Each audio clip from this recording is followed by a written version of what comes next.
Hello everyone, welcome to एफूसी classes. आज की वीडियो में हम वन शॉट रिवीजन करने वाले हैं capstone project for artificial intelligence code 843 class 12 board exams. So let us start the video. देखिए, आपका टोटल पेपर होने वाला है 50 मार्क्स का एंड इसमें 40 मार्क्स का सब्जेक्ट स्पेसिफिक स्किल्स है।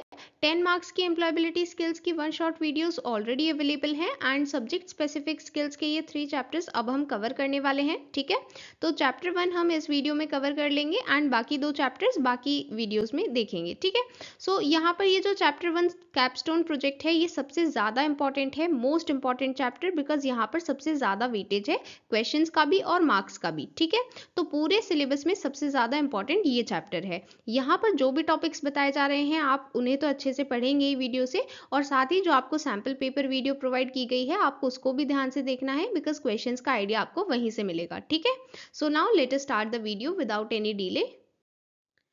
यहाँ पर हमें डिस्कस करना है सबसे पहले ये आपकी समरी टाइप गिवन है, इसमें आपको पता चलेगा कि आप ये चैप्टर क्यों पढ़ने वाले हैं, क्या ऑब्जेक्टिव्स हैं। ये सभी चीज़ें यहाँ पर गिवन है। यहाँ पर जितने की कंसेप्ट्स गिवन हैं आप इंश्योर करेंगे कि ये सभी की कंसेप्ट आपने पढ़े हैं अच्छे से एंड कवर किए हैं। Okay, so now let us start the chapter. तो सबसे पहले, क्योंकि चैप्टर का नेम है केपस्टोन प्रोजेक्ट, इस पर क्वेश्चन बन सकता है कैपस्टोन प्रोजेक्ट क्या है।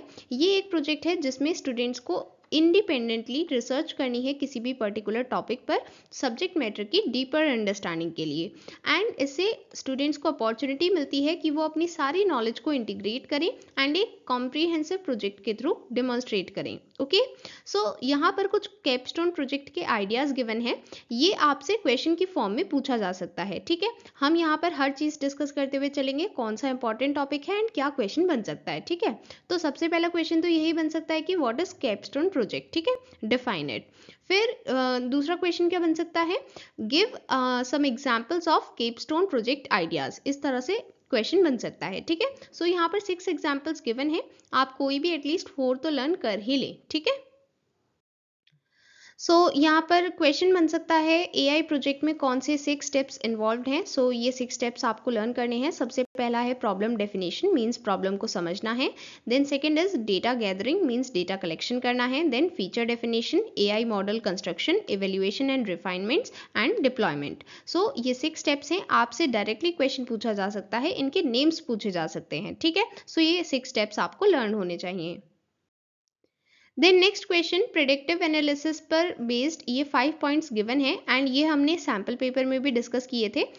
ये क्वेश्चन अगेन आपके एग्जाम में आ सकता है। सैम्पल पेपर में ये एक ही क्वेश्चन की फॉर्म में पूछा गया था, बट हो सकता है कि आपके बोर्ड एग्जाम में ये सेपरेट क्वेश्चंस की फॉर्म में पूछ लिया जाए। जैसे विच कैटेगरी को हम किस वर्ड से या किस कीवर्ड से डिनोट करेंगे, क्लासिफिकेशन। हाउ मच और हाउ मेनी को किस कीवर्ड से डिनोट करेंगे, regression. Then which group, clustering. Is this unusual anomaly detection. Then which option should be taken, recommendation. इस टाइप से आपसे क्वेश्चन पूछे जा सकते हैं। ये 5 स्टेप्स इंपॉर्टेंट है प्रेडिक्टिव एनालिसिस के लिए। ठीक है, next topic, decomposing the problem through DT framework. DT means design thinking. Design thinking एक ऐसी डिजाइन मेथोडोलॉजी है जो प्रॉब्लम्स के लिए सॉल्यूशन बेस्ड अप्रोच प्रोवाइड करती है। मीन्स एक ऐसा अप्रोच जिससे हमें सॉल्यूशन मिल पाए प्रॉब्लम के लिए। एंड अगर हमारे पास कॉम्प्लेक्स प्रॉब्लम है जिन्हें प्रॉपर्ली डिफाइन नहीं किया गया है, ऐसी प्रॉब्लम्स को सॉल्व करने में बहुत यूजफुल होता है डिजाइन थिंकिंग। ओके, यहाँ पर सबसे पहला क्वेश्चन तो यही बन सकता है कि डिजाइन थिंकिंग क्या है एंड ये कहाँ पर यूजफुल है। साथ ही यहाँ पर 5 stages of design thinking given है, ये क्वेश्चन पूछा जा सकता है। कौन कौन सी 5 स्टेजेस हैं, empathise, define, ideate, prototype and test. ये 5 स्टेजेस हैं एंड इस पर डायरेक्टली क्वेश्चन पूछा जा सकता है। देन एक एग्जाम्पल गिवन है, ये हमने सैम्पल पेपर में डिटेल में डिस्कस किया था। इस टाइप का क्वेश्चन डेफिनेटली आपके एग्जाम में पूछा जा सकता है। यहाँ पर क्वेश्चन है कि अगर आपको अपना फर्स्ट ऐप बनाना है तो ऐसे कौन कौन से क्वेश्चंस हैं जिनके आंसर आपको पता होने चाहिए। जैसे आप किस तरह का ऐप बनाएंगे, ऐप किस तरह का दिखेगा, कौन टारगेट ऑडियंस होंगे, ऐप के ग्राफिक्स किस तरह के होंगे, कौन सी ऑडियो यूज़ होगी, देन सॉफ्टवेयर कौन सा यूज़ करेंगे ऐप को बिल्ड करने के लिए, किस तरह से यूज़र नेविगेट करेगा ऐप में, एंड किस तरह से आप अपने ऐप को टेस्ट करेंगे। ओके, सो ये सभी क्वेश्चंस पूछे जा सकते हैं। सो यहाँ पर बेसिकली ये क्वेश्चन हमने सैम्पल पेपर में भी डिस्कस किया था, एंड इस टाइप के और भी क्वेश्चंस पूछे जा सकते हैं। सो बेसिकली आपको क्या आइडेंटिफाई करना है कि किसी भी टास्क को डिकम्पोज कैसे किया जाए, तो उसके लिए कौन कौन से क्वेश्चंस का आंसर हमें पता होना चाहिए। इस टाइप का क्वेश्चन यहाँ पर पूछा जाएगा, ठीक है। देन टाइम सीरीज डिकम्पोजिशन के कंपोनेंट्स पर क्वेश्चन पूछा जा सकता है। ये इंपॉर्टेंट है, डायरेक्टली क्वेश्चन बन सकता है। इसमें ये 4 कंपोनेंट्स होंगे: लेवल, ट्रेंड, सीजनैलिटी, नॉइज। सो लेवल क्या है? सीरीज में एवरेज वैल्यू। देन ट्रेंड क्या है? सीरीज में इंक्रीजिंग या decreasing value. Then seasonality, series में repeating short term cycle, means short term पर वो साइकिल रिपीट हो रही है। देन नॉइज मींस सीरीज में random variation, this is called noise. Okay, then analytic approach के लिए यहाँ पर एक फिगर गिवन है, ये इंपॉर्टेंट है। हो सकता है कि आपसे डायरेक्टली भी पूछ ली जाए, मींस आपको डायरेक्टली बोला जाए foundational methodology for data science, इसके लिए डायग्राम बनाना है। सो आप उसमें डायग्राम बनाएंगे। और हो सकता है कि आपसे इनडायरेक्ट क्वेश्चन पूछा जाए, मींस जिसमें डायग्राम की रिक्वायरमेंट नहीं है, बट आपको इसी डायग्राम का कंसेप्ट यूज करना है, ठीक है। तो ये डायग्राम यहाँ पर इंपॉर्टेंट है। Analytic approach type of question की बेसिस पर पिक करेंगे, मींस अगर हमारे पास डिस्क्रिप्टिव टाइप का क्वेश्चन है तो हम देखेंगे current status. Then diagnostic type का है, मींस जिसमें हमें स्टैटिस्टिक्स को एनालाइज करना है, तो हम देखेंगे कि क्या हुआ, क्यों हुआ। देन प्रेडिक्टिव मींस फॉरकास्टिंग में हम ये देखेंगे कि अगर ट्रेंड कंटिन्यू करता है तो क्या होगा, और या फिर इसके बाद क्या हो सकता है, ट्रेंड के बाद क्या हो सकता है। देन प्रिस्क्रिप्टिव में how do we solve it, means उसे कैसे सॉल्व किया जाए। सो यहाँ पर बेसिकली किस टाइप का क्वेश्चन बनेगा एग्जाम में, आपको टाइप ऑफ क्वेश्चन गिवन होगा, डिस्क्रिप्टिव, डायग्नोस्टिक, प्रेडिक्टिव, प्रिस्क्रिप्टिव, इस तरह से आपको टाइप ऑफ क्वेश्चन गिवन होगा, एंड फिर पूछा जाएगा कि इसके लिए एनालिटिक अप्रोच किस तरह से पिक किया जाए, तो उसमें आपको ये पॉइंट्स मेंशन करने होंगे, ठीक है। फिर अगर क्वेश्चन में किसी एक्शन की प्रोबेबिलिटी पूछी गई है, सो उसमें प्रेडिक्टिव मॉडल यूज कर सकते हैं। अगर क्वेश्चन में रिलेशनशिप शो करनी है, सो उस केस में हम डिस्क्रिप्टिव अप्रोच यूज कर सकते हैं।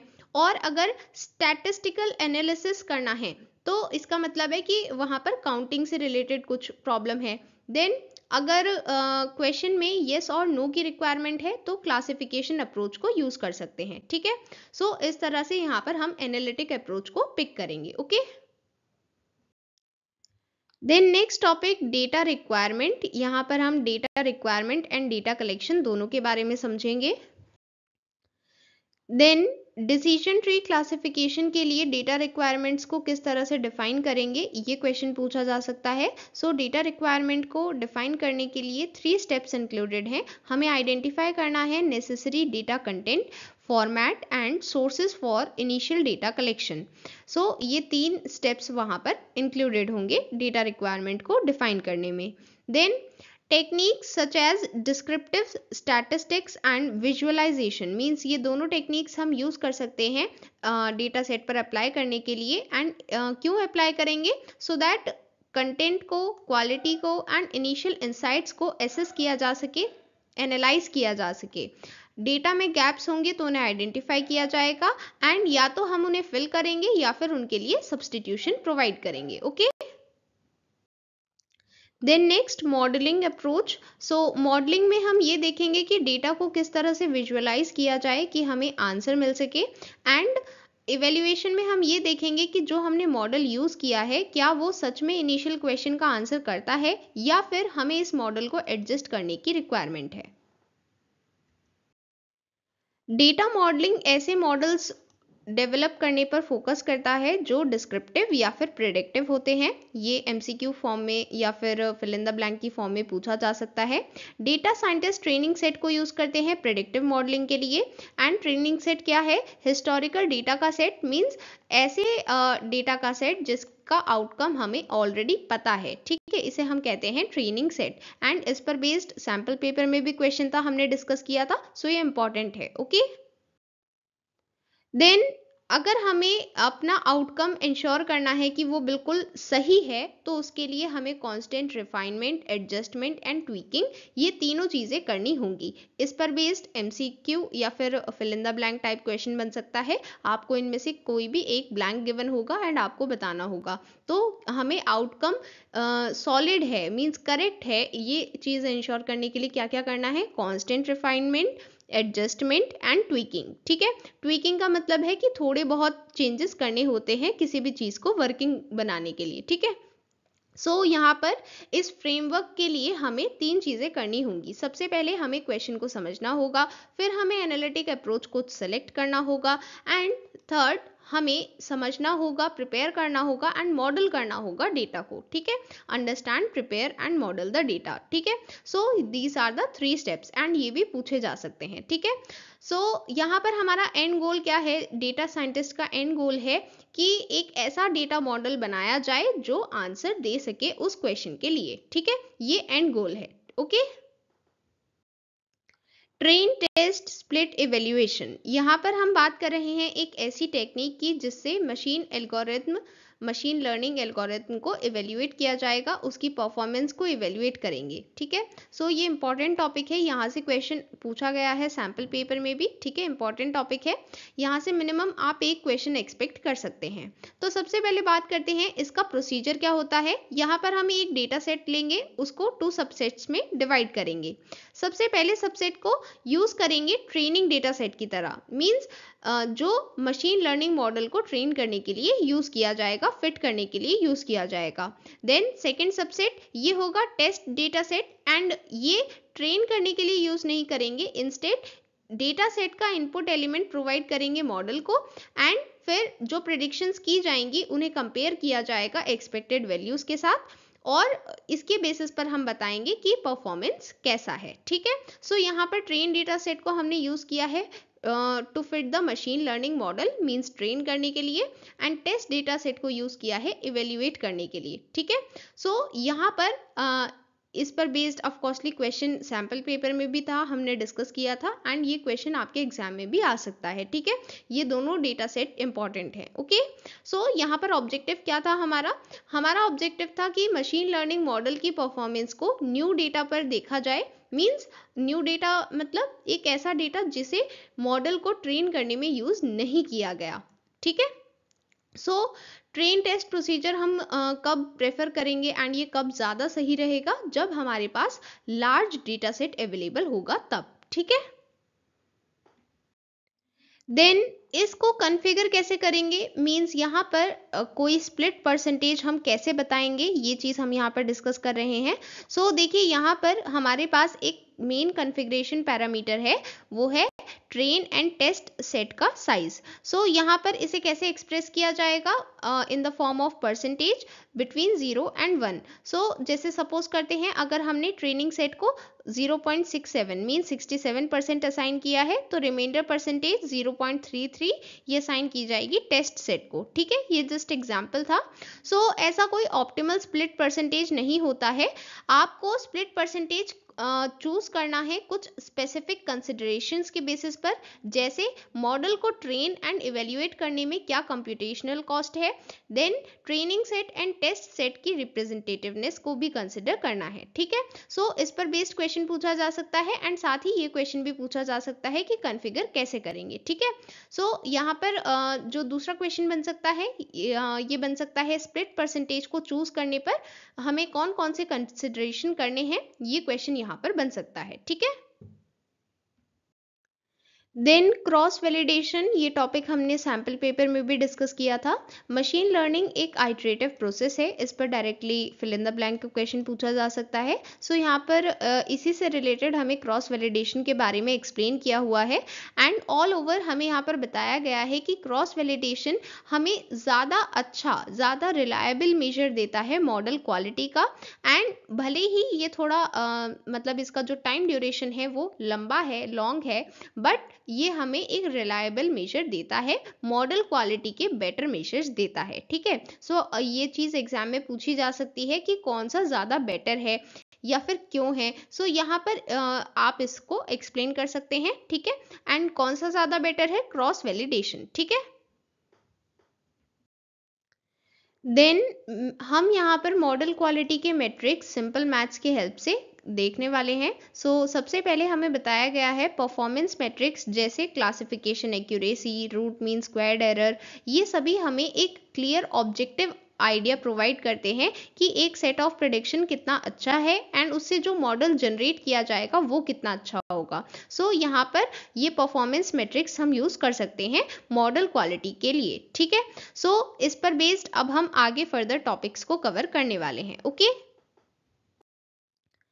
मशीन लर्निंग की सभी एल्गोरिथम ऑब्जेक्टिव फंक्शन को मिनिमाइज या मैक्सिमाइज करने पर रिलाय करती हैं एंड ऐसे ग्रुप ऑफ फंक्शंस जिन्हें सिर्फ मिनिमाइज किया जाएगा ये होंगे लॉस फंक्शन। लॉस फंक्शन हमें एक मेजर प्रोवाइड करते हैं कि कोई प्रेडिक्शन मॉडल कितना अच्छा है in terms of predicting the expected outcome, means expected outcome को प्रेडिक्ट करने के टर्म्स में कितना अच्छा मॉडल है ये हमें लॉस फंक्शन के हेल्प से पता चलता है। यहाँ पर minimum point of function find करने के लिए एक कॉमनली यूज्ड मेथड है ग्रेडियंट डिसेंट एंड ये जितना भी यहाँ पर मार्क किया गया है, हाईलाइट किया गया है, ये सभी इंपॉर्टेंट है, ठीक है। ये सभी चीजें fill in the blank, one word, इस टाइप के क्वेश्चंस में पूछी जा सकती हैं, ठीक है। अब लॉस फंक्शंस को टू कैटेगरीज में डिवाइड किया गया है, क्लासिफिकेशन एंड रिग्रेशन लॉस। ये डायग्राम आपके एग्जाम के लिए बहुत इंपॉर्टेंट है, you have to learn it. Then regression functions quantity predict करते हैं and classification functions label predict करते हैं। ये क्वेश्चन आई थिंक हमने सैम्पल पेपर में भी डिस्कस किया है, इंपॉर्टेंट है, okay. Then RMSE most important topic. यहाँ पर सबसे पहले तो आपको फुल फॉर्म पता होनी चाहिए, root mean squared error. Machine learning में हम ये वैल्यू यूज करते हैं। अब ये वैल्यू क्या है और इसे कैसे निकालते हैं? रूट मीन स्क्वायर्ड एरर का मतलब है test value and predicted value के बीच का डिफरेंस सबसे पहले निकालेंगे, मींस प्रेडिक्टेड वैल्यू में से एक्चुअल वैल्यू को सब्ट्रैक्ट करेंगे, फिर इसका स्क्वायर करेंगे जो भी डिफरेंस मिलेगा, फिर जो स्क्वायर करने के बाद इसका मीन निकालेंगे और फिर मीन निकालने के बाद उसका स्क्वायर रूट करेंगे, ठीक है। इसे हम कहते हैं रूट मीन स्क्वायर्ड एरर, ठीक है। एंड ये सिंगल वैल्यू के लिए था।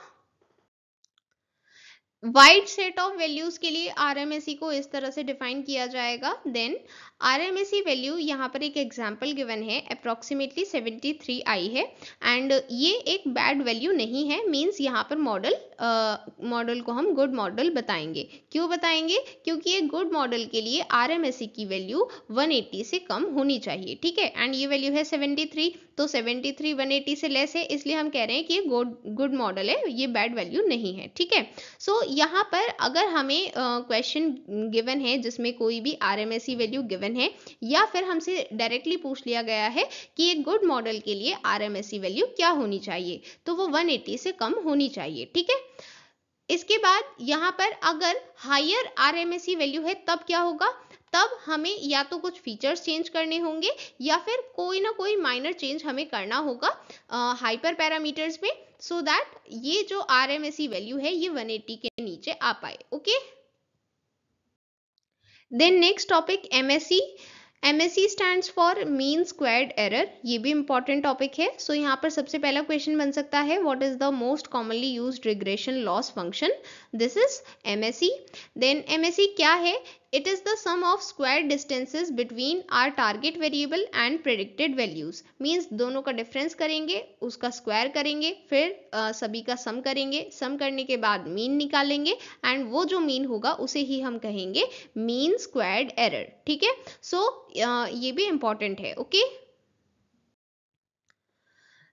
यहाँ पर सबसे पहले हमें यहाँ पर मीन एब्सोल्यूट एरर के बारे में भी बताया गया है एंड इसके बारे में क्वेश्चन पूछा जा सकता है। मीन एब्सोल्यूट एरर में ऑप्टिमल प्रेडिक्शन मीडियन होता है, ठीक है। जैसे MSE में हम मीन निकाल रहे हैं, यहाँ पर मीन एब्सोल्यूट एरर में क्या होता है? मीडियन होता है, ठीक है। अब यहाँ पर देखिए MSE पर एक और क्वेश्चन बन सकता है कि MSE क्यों और कब यूज करना है? तो कब यूज करना है? जब मीन वैल्यू के अराउंड हमारा टारगेटेड डेटा नॉर्मली डिस्ट्रीब्यूटेड होगा, तब हमें MSE यूज करना है, ओके। सो इसी के साथ हमारा कंप्लीट चैप्टर यहाँ पर क्विक रिवीजन फिनिश होता है। ठीक है, हमने क्विकली रिवाइज किया है पूरे चैप्टर को एंड पीडीएफ आपके साथ ऑलरेडी टेलीग्राम पर शेयर कर दी गई है। सो आप खुद से भी पढ़ सकते हैं चैप्टर को एंड साथ ही किस टाइप के क्वेश्चंस आ रहे हैं वो ऑफ कोर्सली आपको सैम्पल पेपर से ही पता चलेगा, तो एक बार आपको वो वीडियो भी देखनी है। ठीक है, बाकी 2 चैप्टर्स भी हम नेक्स्ट वीडियो में कवर करते हैं। ठीक है, so will meet you soon, till then bye bye.